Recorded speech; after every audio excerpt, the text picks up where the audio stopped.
yes, I have bought a Porsche Boxster 987. Let's get the first thing out of the way, because I know it's probably going to be a common question in your minds right now. Why not a 911?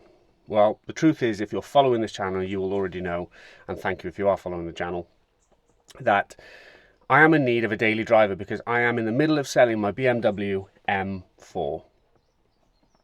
My dad had a Porsche Boxster 987 that he just wasn't using, so it just made sense to get this Porsche Boxster. Now, this car is amazing. I love it. I absolutely love it. It's 20 years of age, so is it the newest looking thing? No, it's not. Is it the fastest car I've ever driven? Absolutely not.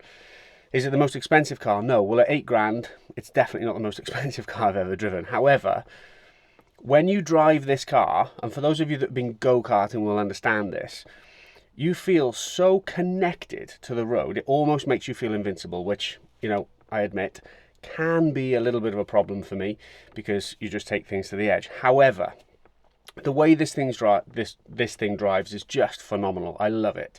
Yes, it's an automatic, it's not a manual. However, still, I just love this car. However, like I said, it's 20 years of age. It's showing signs of wear. It could do with a really good clean. But I'm going to take you around the car. I'm going to show you the bad bits. And obviously, as always, I want you to drop into the comments and let me know what you think I should do with this car. Mechanically, it needs some work. But hopefully, it's not going to exhaust my wallet too much. So the alloys have definitely seen better days. I mean, yeah, they do need a bit of a clean. I am going to clean the outside of this car soon.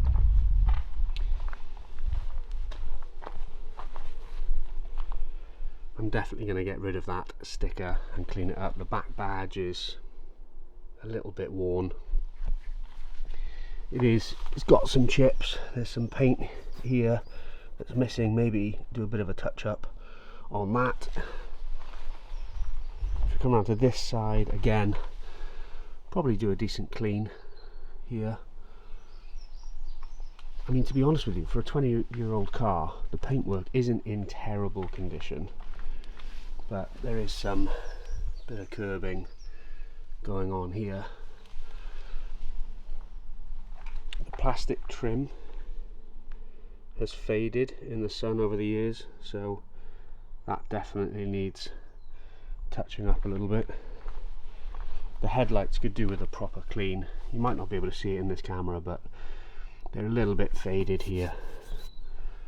The front badge, the rubber surround of this badge is coming away, but the badge itself isn't in too bad condition, so we might be able to save that.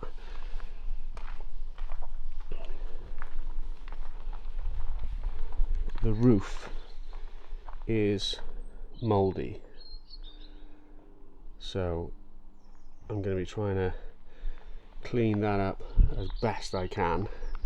Now, what you can't see at the moment is normally there's a little bit of condensation around the windows, and the car itself does let in a little bit of damp. So again, you can't see it, but there's marks all along there where it's just worn. This car has got 107,000 miles on the clock. So like I said, at 20 years old and that kind of mileage, you're going to see signs of wear. My dad has looked after it, although he probably could have cleaned it a little bit more, but that's fine. We're here. That's the whole point of this channel, in my eyes, is for you guys to see me spending money on cars and exhausting my wallet. Now, mechanically, the car runs really well, really well. However, the exhaust is blowing a little bit, so that is step one of what I need to look at mechanically with this car. Another thing about this car is that when you turn the engine on, or just the ignition, The radio plays and I can't do anything about it. The buttons don't work.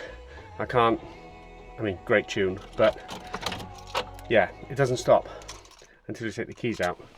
So I can't even change the station, I can't adjust the volume, I can't even put a CD in. Because yes, these old cars still have CD players.